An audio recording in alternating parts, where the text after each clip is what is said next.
Hello, and welcome to the Wisdom and Compassion community. Have you ever noticed how much of suffering comes from trying to hold still what was never meant to stay still?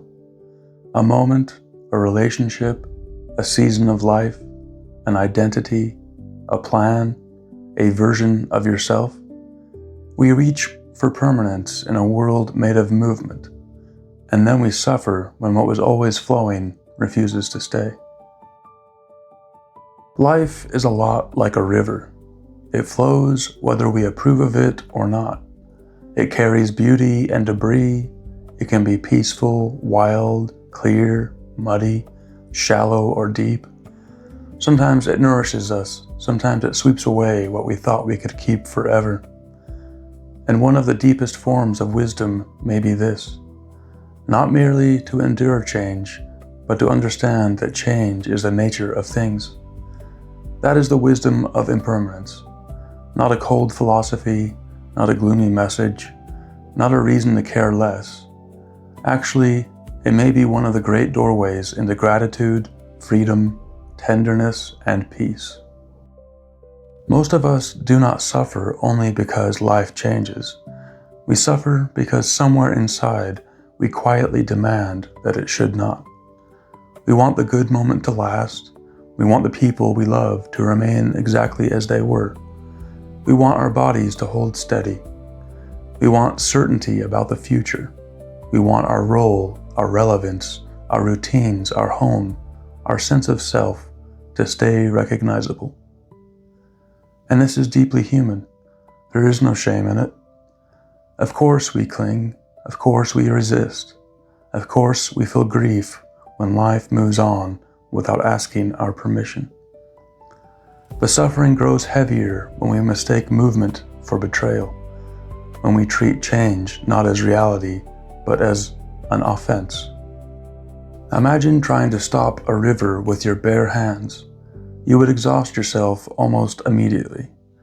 And yet, emotionally, mentally, spiritually, many of us do something like this every day. We argue with time. We replay what has already happened. We rebuild identities around past versions of ourselves. We keep trying to force yesterday to continue into tomorrow. And because life keeps flowing, we feel defeated. But perhaps the defeat is not in the flow. Perhaps it is in the struggle against what the flow has been telling us all along. A river is never made of the same water twice. And yet we still call it a river.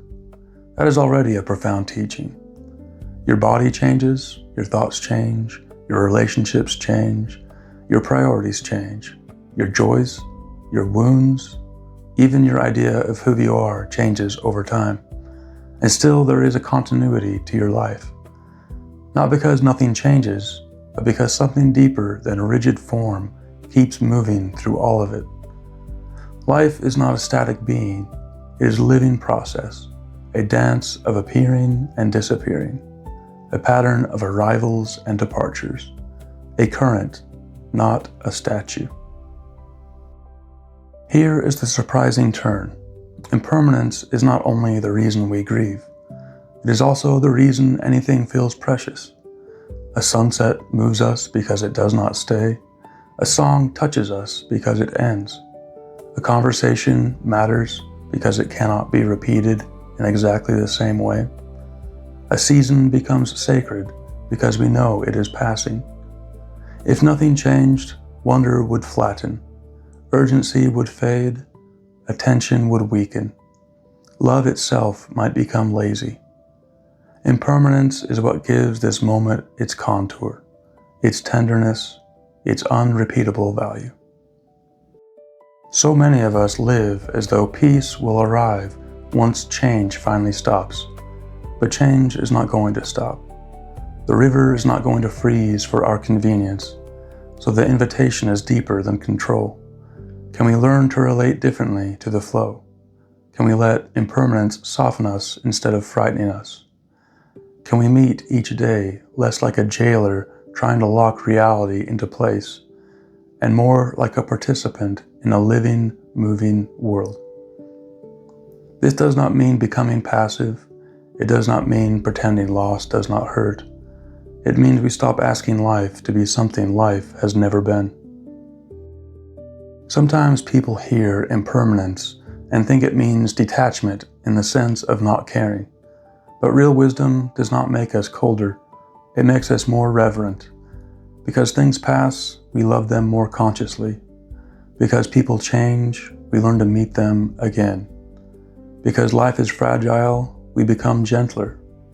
Because we cannot keep everything, we learn to bless what is here while it is here. Grief is not proof that love was a mistake.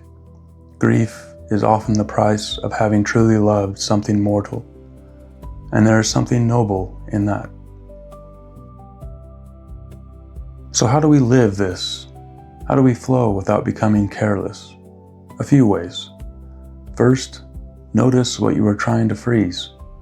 A role, a self-image, a relationship, a season, an outcome. Just naming the thing can be surprisingly liberating. Second, practice meeting moments as moments, not as possessions, not as guarantees, not as contracts against the future. Third, love fully, but hold gently. Care deeply, commit sincerely, show up wholeheartedly, but do not confuse love with control. And fourth, return to the present. The mind suffers greatly in imaginary permanence and imaginary disaster. But life as lived is always right here. This breath, this conversation, this step, this sip of tea, this patch of sunlight, this one passing afternoon.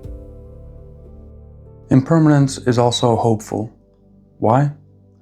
Because pain changes too.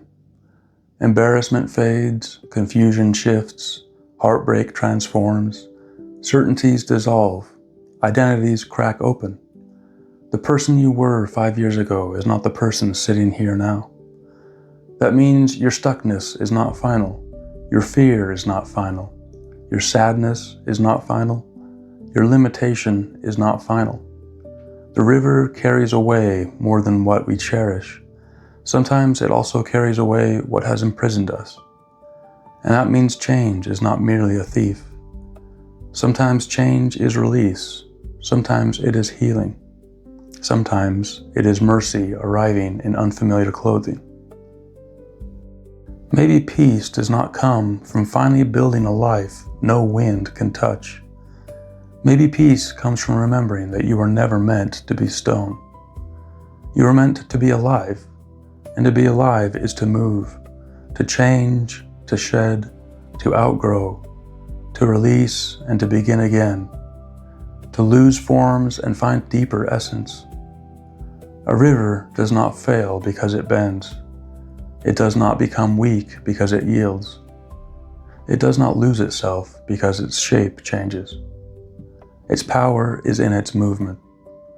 And perhaps some of the deepest wisdom will not come from gripping harder, but from learning when to unclench.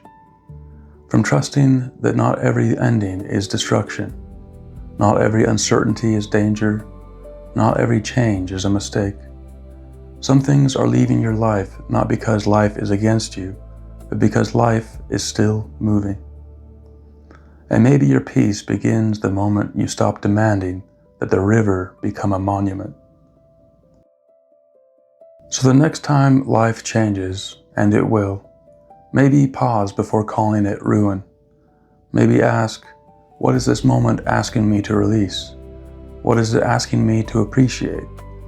What is it asking me to become? Impermanence is not always comfortable, but when we stop fighting it quite so fiercely, it can become a teacher. A difficult teacher, sometimes, but a wise one. Life is like a river, and wisdom may begin when we learn not merely to stand beside it, but to belong to its flow. Thank you for being here. If this reflection spoke to you, feel free to like, subscribe, and share it with someone who may need it.